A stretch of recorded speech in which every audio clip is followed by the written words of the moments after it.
बुद्ध अपने प्रवचनों में उनके शिष्यों को बहुत सी कथाएं सुनाते थे।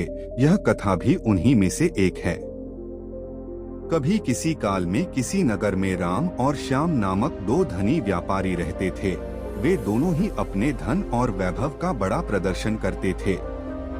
एक दिन राम अपने मित्र श्याम के घर उससे भेंट करने के लिए गया।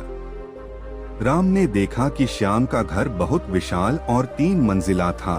2500 साल पहले 3 मंजिला घर होना बड़ी बात थी और उसे बनाने के लिए बहुत धन और कुशल वास्तुकार की आवश्यकता होती थी।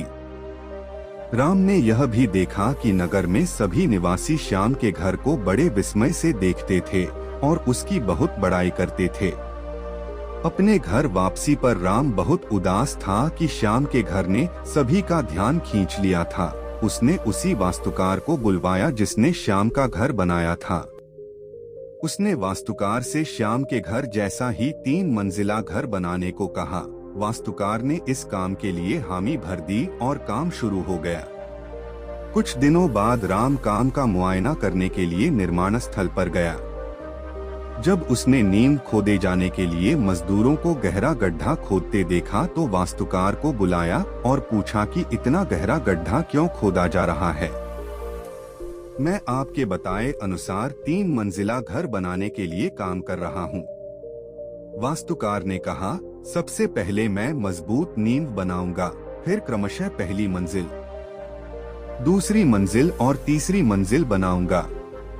मुझे इस सब से कोई मतलब नहीं है।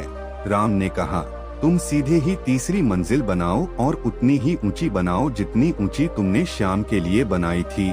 नींव की और बाकी मंजिलों की परवाह मत करो। ऐसा तो नहीं हो सकता, वास्तुकार ने कहा।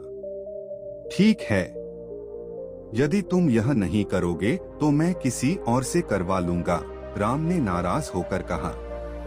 उस नगर में कोई भी वास्तुकार नींव के बिना वह घर नहीं बना सकता था। फलतः वह घर कभी न बन पाया।